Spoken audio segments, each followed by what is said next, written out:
here's the difference between writing monologue jokes and writing fiction. Well, first of all, you use the word intern much less, and waterboarding much less when you write fiction. No, it's a different muscle. Writing monologue jokes or writing jokes for a nightly show is a volume business.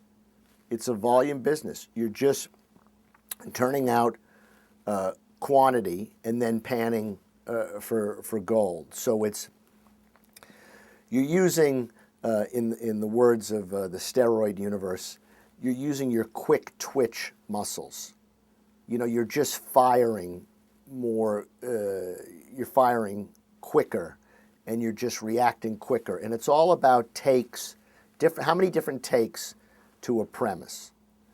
So that's writing comedy for television.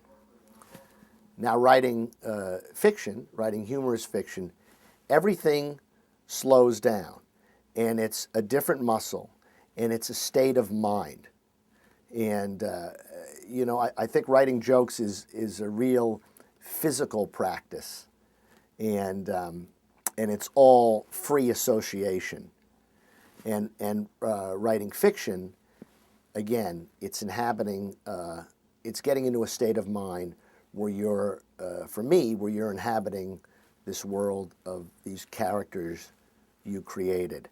And for me, writing fiction, you know, I want to be funny.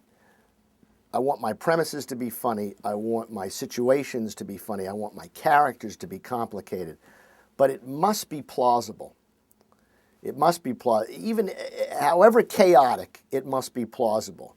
And the thing about a lot of great monologue jokes is that they're not plausible. There's sort of a little, really? You know, it's like when we talk about this, people ask me, how'd you learn to write fiction? Well, I learned to write fiction writing for Dave because, you know, all of a sudden, you know, we'd have some jokes about Hillary Clinton, and Dave would say, let's just start it with, hey, have you heard Hillary Clinton's going to jail? Well, she's not. She never was. But he loved that. It was a grabber. He could get a laugh, and then he could come down off the joke. Now, that might find its way in somebody else's novel, but it's never going to find its way in mine. I'll give you an example. When Hillary was elected to the Senate, and then Bill was out of office, there was a story in the Times that he was a little lonely in Chappaqua. He was sort of rattling around the house, so he would go down once a week and have breakfast at a coffee shop in Chappaqua. And that's kind of quaint. It's kind of charming. Well, that wasn't good enough for us. We didn't like that. That wasn't good comedically. So we did jokes for 2 weeks about him hanging out at a singles bar in Chappaqua. We just made up all these, and it was great, and we had a ball with it. And well, I guess I'm sort of arguing against myself because it is a little plausible that Clinton might go to a singles bar. But we just made it up, and people knew we had made it up. And it was very valid as comedy. So that's the deal. The best advice I ever got about writing fiction was write what you know and make your characters' lives complicated. Because, you know, we all have a story in us, and it's our autobiography. And I know we think it's fascinating. God knows I do.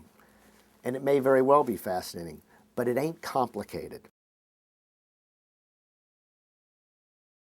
This is my third novel, Everything Hurts, and it is born of real life. This is a book about a guy trying to get rid of a psychosomatic limp, and he seeks the aid of a legitimate self-help guru. He's an accidental self-help guru, and to cure him of his psychosomatic limp, he seeks the aid of a legitimate self-help guru.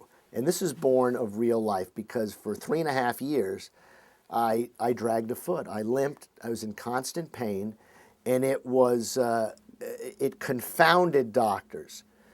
X-rays and MRIs turned up nothing. The pain moved around. There was no consistent symptomatology. It came and went of its own accord. It made no sense to anybody, but I was in constant pain. And so I sought the help of a guy who specialized in psychosomatic pain.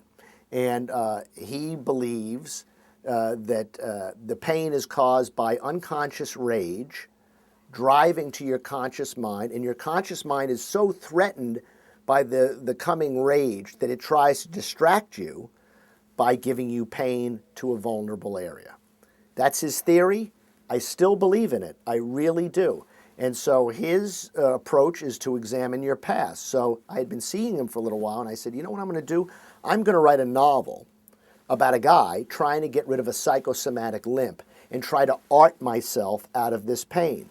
And I started writing it. It took me 2 years to finish. 2 years later, I'm finished with the book. Son of a bitch, guy in the book is fine.